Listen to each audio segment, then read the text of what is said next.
basketball is in full effect. The play-in game is tonight, and you know what that means. It's not tonight. I understand that. But the playoffs start tonight. The play-in game, Wednesday night, LeBron versus Steph Curry. It's what we've been waiting for. Molly's in the house. Max is somewhat, damn it. But he's here, and your boy is back off of vacation. The crew is here. Holla at your boy. Whoa!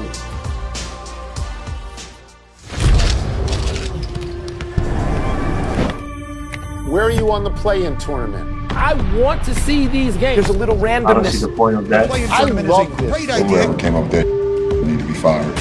Well, what do you think about the play-in tournament? I like the opportunity. Throw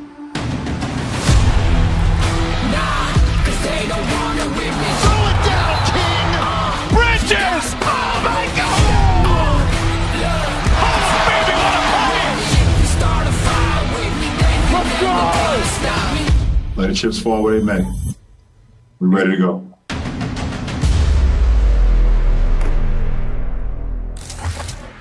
Good day. Hope you all had a fabulous weekend, and welcome into First Take. Max Kellerman, I'm Molly Karen Rose, Stephen A. Smith. How was vacay? It was lovely. It was yeah? lovely. Did you relax? Yes, I did. Relax. You like the tan, Molly. You do. You got a little tan. Everybody looks good with some vitamin D. Yeah. You picked up some glasses from the future? I'm ready. Looks like a professor from the future. Well, the professor is you, but I'm here to teach today. So let's roll.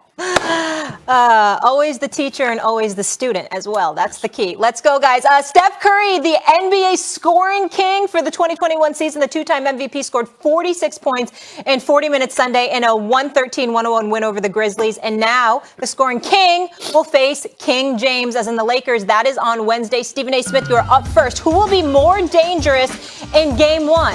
LeBron?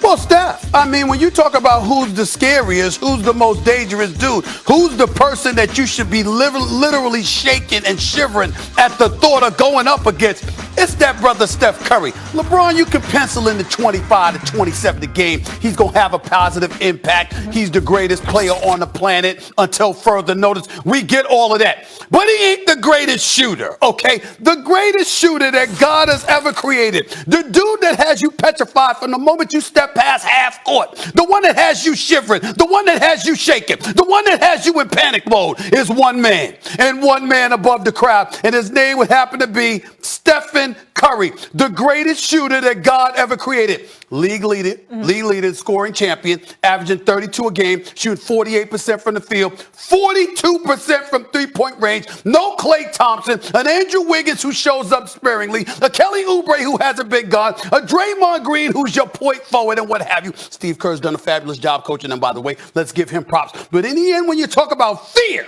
when you talk about danger, when you talk about somebody that forces you to be absolutely positively petrified, it would be one man, and one man above the crowd. And his name would be Steph Curry.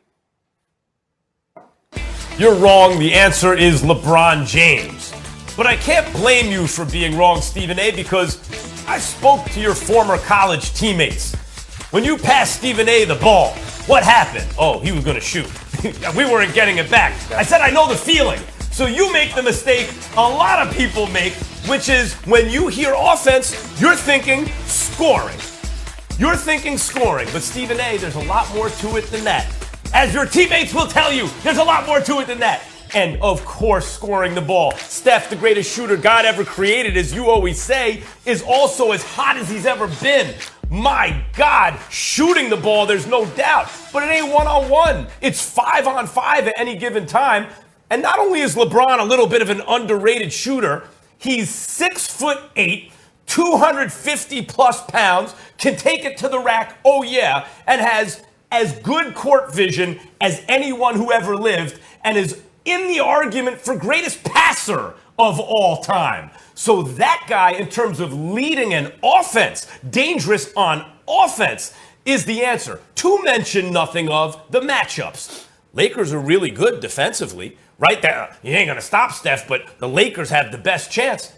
What are you going to do against LeBron James? There's no matchup for LeBron James. the answer on offense. Forget about defense. We know the answer there. Just knock the microphone down. I was so excited. We know the answer there is LeBron. On offense, he's the most dangerous. Well, Max Kellerman, I'll forgive you. I mean, I won't come down too hard on you because, I mean, far be it for me to enlighten you and to edify you in terms of vocabulary, because we know how supremely gifted you are with your vocabulary. But the word dangerous is the operative word here. See, you get to plan for LeBron James. Now, it's obviously difficult to stop, and we get all of that. But you can game plan around. You can sit up there and pencil in LeBron for 27, 7, and 7. Those are career averages of his. You can do that and still plan accordingly around that. You know what you can't plan around, Max? Some brother walking past half court and hitting from 40 feet.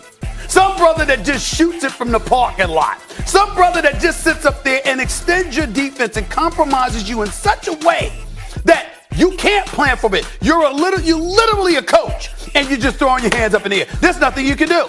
You can game plan around LeBron James. Doesn't mean you can stop him.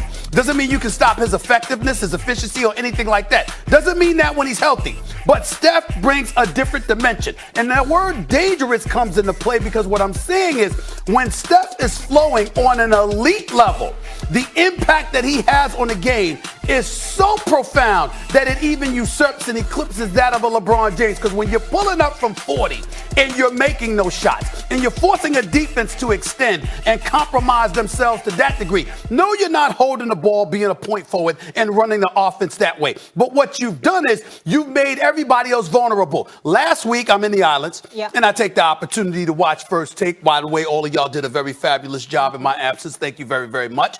And I'm watching, and y'all showed, and our producer extraordinaires showed these highlights of Steph Curry being guarded. And Kendrick Perkins, if I remember correctly, was the one that pointed it out. It wasn't one. It wasn't two. It wasn't three guys guarding Steph Curry. There were 4 people on him. They said, we'll leave the other 4 guys open. The hell with it. Make a shot. As long as it's not him. That has never happened with LeBron James. Well, you could say that, but I remember in 2016 in the finals, LeBron blocked a Steph Curry shot, screamed on him like he was his dad. It's a Wu-Tang line, Stephen A. Yeah. And I saw Steph Curry hang his head, walk away, and then I'm sure, of course. And then in Game 7, 4 minutes and 22 seconds left to become the greatest team of all time at home, 4th quarter. Steph Curry, the conductor of the greatest half-court offense in the history of the game, the guy who you're saying is the most dangerous player in these playoffs, couldn't muster a single point from him or his teammates. The last Can I stop you right there? Can I stop you right there before you go further? LeBron James. Right there? And his there? team won. I just want to stop you right there to go further because while I was going, I heard you bringing this up. On this show, I assure you, Kendrick Perkins, Marcus Spears, Louis Riddick, Molly Karen Rose, the list goes on and on. They might not be able to stop your drivel about LeBron James and what happened years ago, but I'm going to stop that right now. Max Kellerman, I will remind you that 5 years ago, when you keep bringing up LeBron's performance in the finals against Steph Curry, Max Kellerman, I don't even know if you had facial hair back then. I had an afro. My hairline was 2 feet 4. There's a lot that's happened in the last 5 years. Okay, stop bringing up 5 years ago. My God, Kendrick Perkins wasn't even rocking his beard at that particular moment in time. If I remember correctly, I think he was a little clean shaven. Louis Riddick might have had an afro back then. Who the hell knows what Marcus Spears was doing? There's a lot that's happened in the last 5 years, Max Kellerman. And by the way, Steph Curry and LeBron James went against each other in the finals. How many? 4 times? How many times? 4. How many championships did Steph Curry win? 3. Stop. Hold up. You might get away. You might get away with that drivel on some other show, on one of your many other shows. Every time I turn on the TV or the computer, there's Stephen A. Smith. Not the last week. But not here, brother. Not the last week. Not here, brother. Not here. The first time they met in the finals, Kyrie and Kevin Love got hurt. LeBron still took them 6. Would have won that series.